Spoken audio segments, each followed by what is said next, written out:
দীর্ঘ ১৫ মাস গাজায় নারকীয় বর্বরতা চালিয়েছে ইসরায়েলি সামরিক বাহিনী আইডিএফ। অনবরত বোমাবর্ষণে বিধ্বস্ত নগরীতে পরিণত হয় গাজা উপত্যকা। ইসরায়েলি বোমাবর্ষণে উপত্যকার প্রায় ৯২% আবাসিক ভবন ধ্বংস হয়েছে।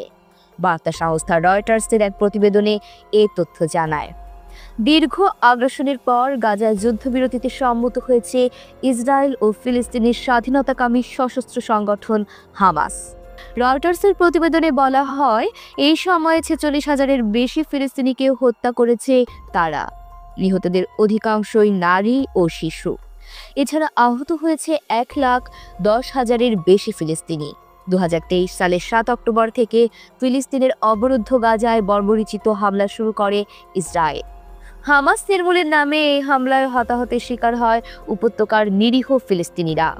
গাজার স্বাস্থ্য মন্ত্রণালয়ের তথ্য অনুসারে ১৫ মাসে গাজার ৪৬,৭০৭ জন ফিলিস্তিনিকে হত্যা করেছে ইসরায়েল।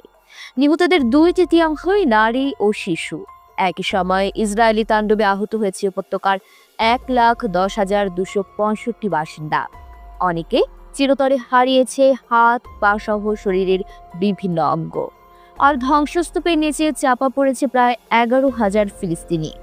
ইসরায়েলি বোমা হামলার অধিকাংশই আঘাত এনেছে গাজার আবাসিক ভবনগুলোতে।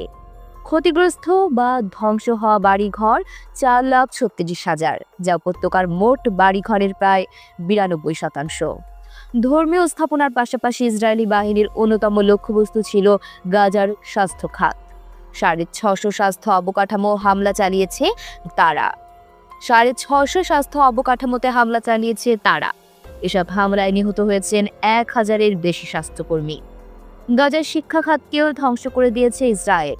ক্ষতিগ্রস্ত বা ধ্বংস হওয়া স্কুল ৫৩৪টি, যা মোট স্কুলের প্রায় ৯৫%। এতে আনুষ্ঠানিক শিক্ষা থেকে ছিটকে পড়েছে ৬ লাখের বেশি শিশু। ইসরায়েলি হামলা থেকে প্রাণ বাঁচাতে দিকবিদিক ছুটে বেরিয়েছে অবরুদ্ধ গাজার বাসিন্দারা। বাস্তুচ্যুত হয়েছে প্রায় ১৯ লাখ ফিলিস্তিনি, যা উপত্যকাটির মোট জনসংখ্যার প্রায় ৯০%। এদের মধ্যে অনেকেই বাস্তুচ্যুত হয়েছে একাধিকবার। এমন তথ্যবহুল সংবাদ পেতে চ্যানেলটি সাবস্ক্রাইব করে পাশে থাকুন। আর ভিডিওটি কেমন লেগেছে মন্তব্য করতে ভুলবেন না।